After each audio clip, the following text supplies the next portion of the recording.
संसार में दो रास्ते हैं। एक रास्ता जो कि बाहरमुखी कर्मकांडों से होकर जाता है और एक रास्ता जो अंदरूनी आत्मा से होकर जाता है। अधिकतर लोग बाहरमुखी रास्ते को चुनते हैं क्योंकि ये बहुत सरल है, बहुत आसान है। संसार में अपने आप को खो देना, गंवा देना बिल्कुल सिंपल है और अधिकतर लोगों को ये समझ में भी आता है क्योंकि सारा खेल ही बाहर चल रहा है। उनके हिसाब से सब कुछ बाहर है। भीतर का जो मार्ग है वो बहुत कम लोगों को समझ में आता है। इसमें जो सबसे बड़ा फर्क है वो है कि हमारी भीतर की दुनिया से हम थोड़ा अपरिचित हैं। जिस चीज़ से आप अपरिचित होते हो उससे डर लगता है। जैसे मौत से हम अपरिचित हैं तो मौत से डर लगता है। आत्माओं से हम अपरिचित हैं तो आत्माओं के नाम पर डर लगता है। सबसे बड़ी दिक्कत यहीं पर है। बाहरमुखी घूमते घूमते इतना ज़्यादा अभ्यस्त हो चुके हैं कि अपने आप का पता ही भूल गए हैं।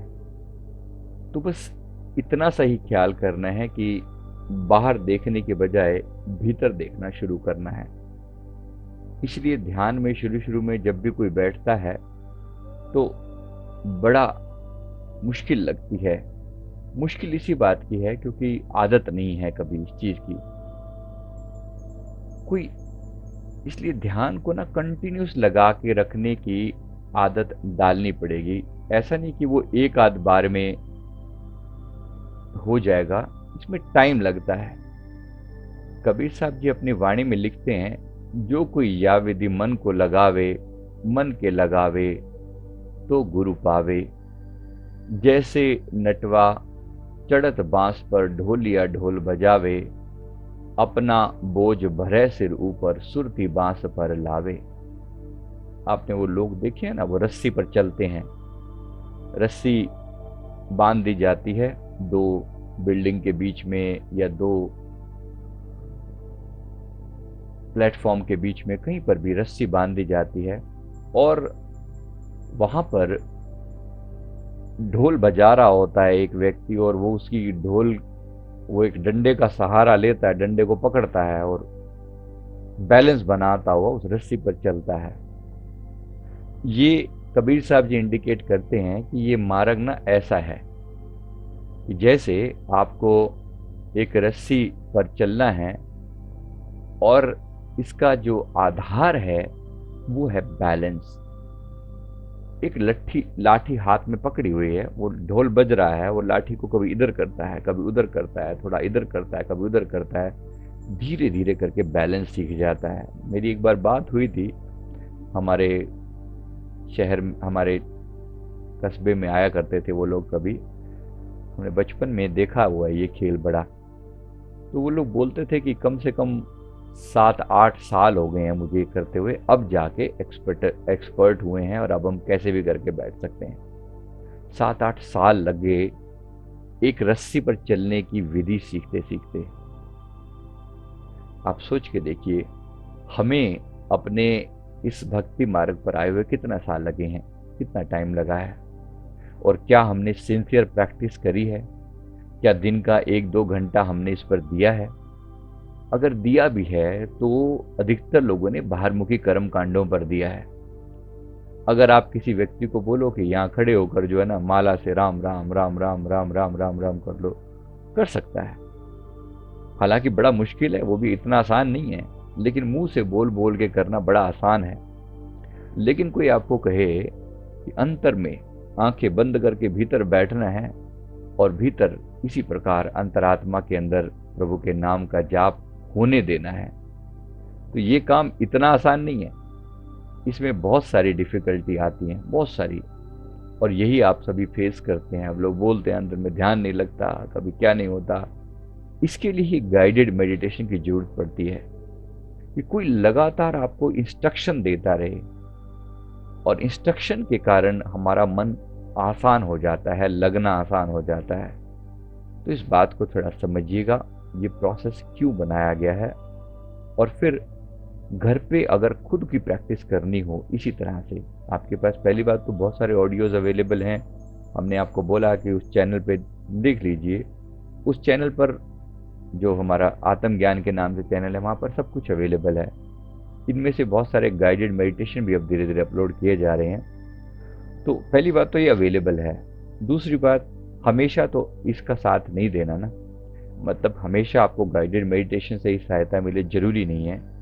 उसके लिए अपने मन को भी इंस्ट्रक्शन देनी होती है कि मुझे अब अपने मन को नीचे से ऊपर श्वासों के द्वारा और ऊपर से नीचे श्वासों के द्वारा लेकर चलना है और गुरु मंत्र का जाप करना है, अजपा जाप की कोशिश करनी है। तो इसमें टाइम लगता है। तो जैसे नटवा चढ़त बांस पर ढोलिया ढोल बजावे, अपना बोझ भरे सिर ऊपर सुरती बांस पर लावे, टाइम लगता है।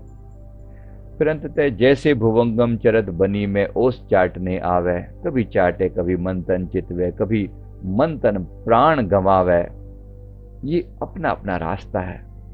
फिर जैसे कामिनी भरत कूप जल करे छोड़े बतरावे, अपना रंग सखियन संग राचा सुरती डोर पर लावे। एग्जाम्पल दिया, एक लेडी गांव में, याद कीजिए, सिर पर मटका लेकर आया करते, मतलब दूर से पानी भरकर लाना होता है। एक कुआं होता है गांव में, उस कुएं से सब लोग पानी भरकर लेकर आते थे। अभी तक तो ऐसे ही रहता था। सबके घर में इंडिविजुअल पानी की सप्लाई कहाँ हुआ करती थी। ये तो अब चीज़ें बड़ी हैं तो हमने उनको शहर और कस्बे कहना शुरू कर दिया है। तो उसमें भी किस तरीके से वो अपने ध्यान को, वो पनिहारिन जिसे कहते हैं, पानी लेकर आ रही है एक लेडी, और उसने सिर पर मटके रखे हुए हैं, एक नहीं, दो नहीं, तीन मटके, ऐसे कभी कभी तीन तीन चार चार मटके रखकर अपनी सहेलियों से बात भी कर रही है, हंसी खेल भी चल रहा है, चल भी रही हैं, और लगातार सुरती जो है उस मटके पर लगी हुई है। अगर, और कितना जबरदस्त बैलेंस होता है, अगर आपने देखा हो तो इतना जबरदस्त बैलेंस होता है कि थोड़ा सा भी उसका ध्यान वहां से चूके तो धड़ाम से सब डाउन हो जाएगा। कोई बहुत बहुत लंबी चौड़ी बात नहीं है, कुछ मिनटों का खेल है वो, अगर थोड़ा सा चूके तो। लेकिन वो चूकती नहीं है। अधिकतर इतना जबरदस्त बैलेंस होता है कि चार चार मटके एक के ऊपर एक रख के भी वो ला सकती हैं। फर्क क्या है? सिर्फ प्रैक्टिस का खेल है।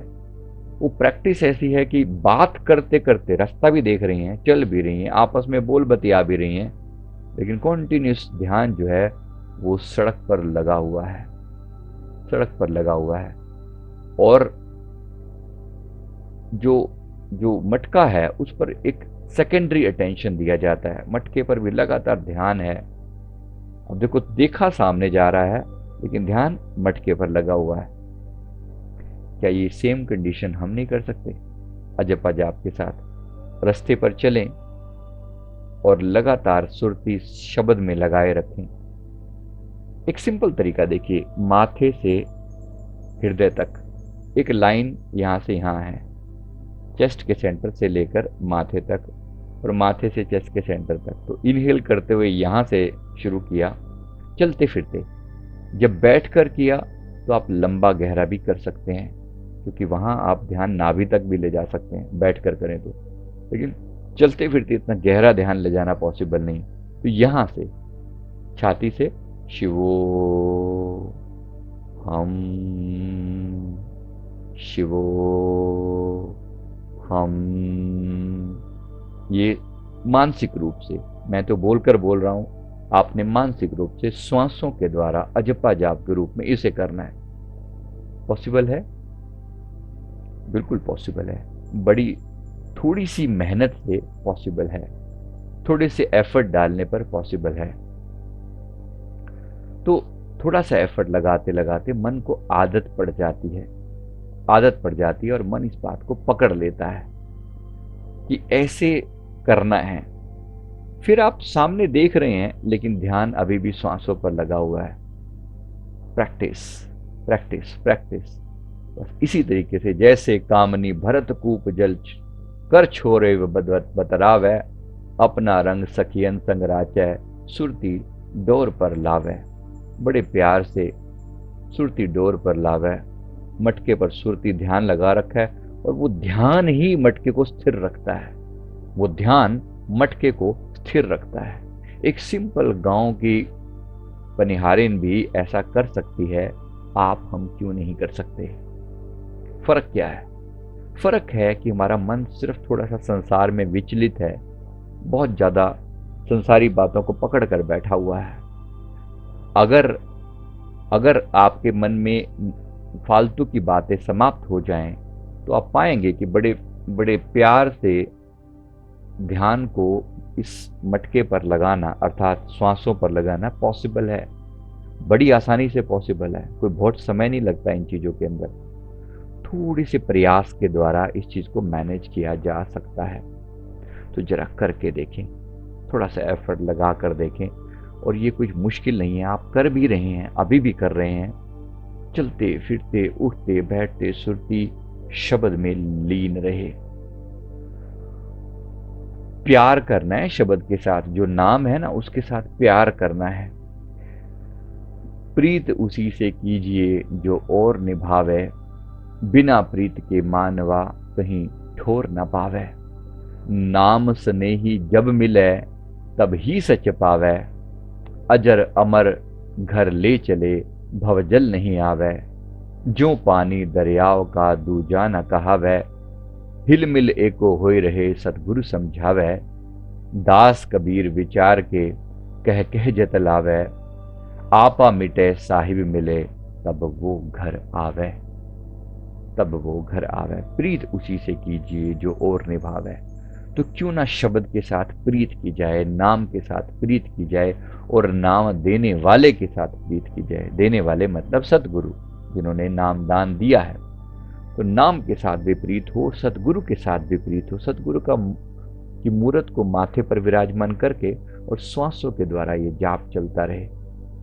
बड़े प्यार से आप पाएंगे कि सहज स्वभाव चलते फिरते उठते बैठते खाते पीते एक दिन अपने साहिब के साथ, अपने प्रीतम भगवान के साथ मिल जाएगा। बड़ा सिंपल सहज रास्ता है, बड़ा आसान है, कतई उसमें मुश्किल नहीं है। सतगुरु की कृपा है, गुरु महाराज जी की अपार दया है कि कैसे सुरती शब्द में मिलती है। चलते फिरते उठते बैठते ध्यान किया जा सकता है। तो नाम को केवल बैठकर सुबह 1-2 घंटे कर लिया, इतना ही सीमित नहीं रखना। नाम हमारे रूटीन में शामिल हो जाए, हमारी श्वासों में बस जाए, फिर ये फर्क नहीं पड़ता कि आप कहाँ रह रहे हैं। आप संसार में रह रहे हैं, आप किसी पहाड़ी पर रह रहे हैं, किसी अलग रह रहे हैं संसार से, इस बात से बिल्कुल फर्क नहीं पड़ता। फर्क इस बात से पड़ता है कि आपकी सुरती कहाँ है, अर्थात आपका ध्यान कहाँ है। तो ध्यान को पकड़िए। ध्यान को पकड़ना है और ध्यान से पकड़ना है। ध्यान जिसने पकड़ लिया उसने सतगुरु को पकड़ लिया, और जिसने सतगुरु को पकड़ लिया उसने परमात्मा को पकड़ लिया। इतना सिंपल साधन है ये। तो कोशिश करते हैं आत्म कल्याण के इस रास्ते पर आगे चलते चले जाएं, लगातार अपने गुरु महाराज जी पर कुर्बान जाएं, बलिहार जाएं। ये साचे सतगुरु की बलिहारी, जिन्हें कुंजी फुफुल उघारी। जिन्होंने इस जीवन रूपी इस ताले का रहस्य खोल के रख दिया, ऐसे गुरु पर हम बलिहार हैं, कुर्बान हैं। सतगुरु दया अमीरस भीजे, तन मन धन सब अर्पण कीजे। कह कबीर संत सुखदाई, सुख सागर स्थिर घर पाई। सुख का सागर अपने ही भीतर है, अपने ही घर में मिल जाता है। और तन मन धन सब अर्पण कीजिए, सतगुरु पर तन मन धन कुर्बान करें और अपनी आत्मा का कल्याण करें। इतना सिंपल और सरल साधन मेरे गुरु महाराज जी ने बता दिया है। तो अजपा जाप को पकड़ लें, चलते फिरते उठते बैठते सोते जागते ध्यान में सुरती लगी रहे। एक दिन श्वास से श्वास संभालता, एक दिन मिल सी जाए। सिमरन पैंडा सहज का, मेरे सतगुरु दिया बताए। श्वास श्वास में जो संभाल करेगा, एक दिन अपने सतगुरु से जाकर मिल जाएगा। ये सतगुरु जी ने आसान रास्ता बता दिया है। अपने प्रभु से मिलने का। हमारी आत्मा एक दिन सुर्ख रूप हो जाएगी, आनंद रूप हो जाएगी और सदा सदा के लिए परमात्मा रूप में समा जाएगी। बोलो जयकारा, बोल मेरे